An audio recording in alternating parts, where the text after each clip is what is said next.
Olá, tudo bem, meus caros? No vídeo de hoje, eu desejo falar sobre a metaficção historiográfica. É um conceito formulado pela teórica canadense Linda Hutchell, professora da Universidade de Toronto, no Canadá, uma professora especialista em literatura canadense, norte-americana, enfim, literatura de língua inglesa.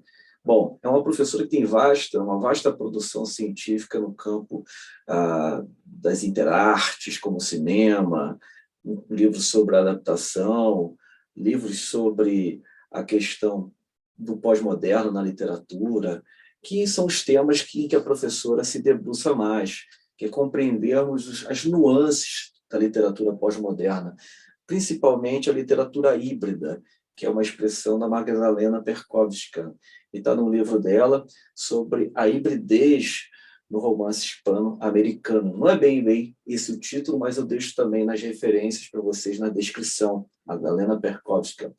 E o que seria esse gênero híbrido que também a Linda Hunt se apropria nas suas discussões, nas suas formulações? É o gênero em que a literatura se apropria de discurso filosófico, do discurso histórico, do discurso da própria ciência, ou seja, uma hibridez na qual o próprio romance tem muito esse tipo de diálogo, né, de dialogar com as outras formas e disciplinas, e a professora Linda Hutt vem a trazer esse conceito como forma de interpretar os romances que foram publicados na década de 80, que é o seu corpus de análise na metaficção historiográfica. E quais são essas obras que a Linda Hutt tanto nos promoveu a discutir no seu livro A Poética do Pós-Modernismo? Só para fazer um parêntese, A Poética do Pós-Modernismo é publicado pela editora Âmago, uma editora carioca, é uma tradução de 1991, mas a primeira publicação saiu em inglês em 89, tá? É uma obra que eu trabalhei nas minhas pesquisas, inclusive também tem uns artigos produzidos sobre esse tema. Agora, interessante pensarmos que esse conceito da metaficção historiográfica, ela vai buscar, fechando parênteses, ela vai buscar para entender esses romances pós-modernos. A influência principal da Linda Hunt para escrever esse livro foi o livro do Fredric Jameson, que é o pós-modernismo. Tá?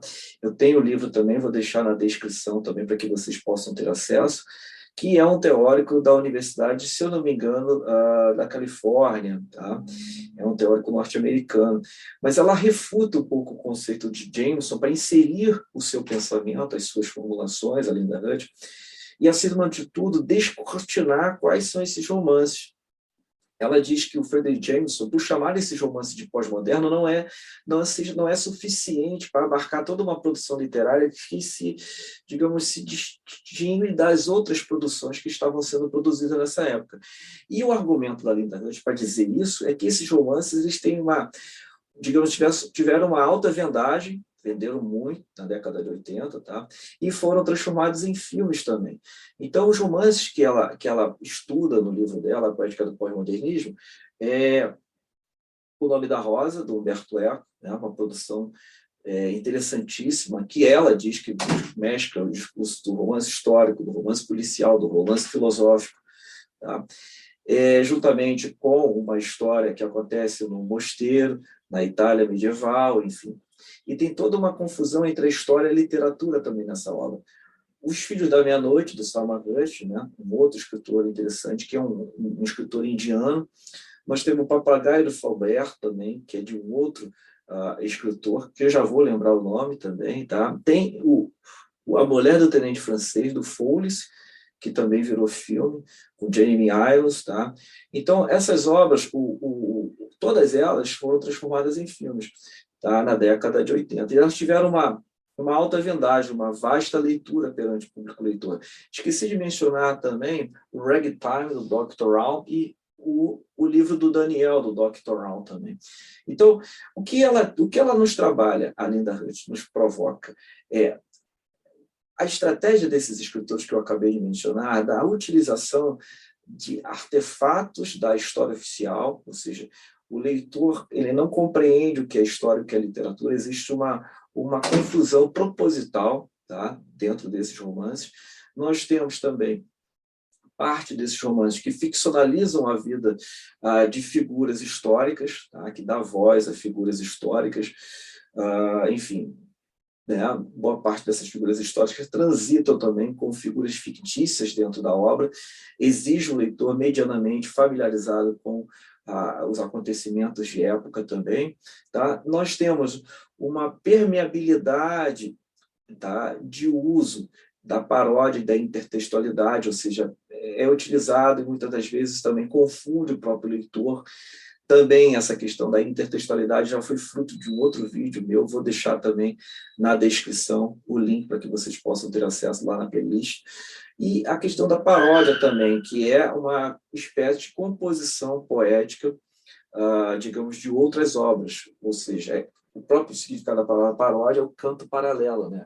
O aproveitamento ficcional de outras obras. Tá? Então, muitas das vezes, o próprio Nome da Rosa, né? O próprio Humberto Eco diz que tomou como parâmetro as obras do Arthur Conan Doyle, que é o criador do Sherlock Holmes, né? Então, ele revela isso nos bastidores da criação, lá no finalzinho do romance, que são as cartas que ele recebeu de vários outros leitores, e ele tinha que nomear as correlações literárias que ele teve, que inspirou ele a escrever O Nome da Rosa. Então, essa questão como eu disse a vocês, da intertextualidade da paródia são marcas recorrentes da metaficção historiográfica. Outra proposta também é que essa metaficção historiográfica ela interrompe a história, o narrador interrompe a história propositalmente para discutir o que está sendo narrado.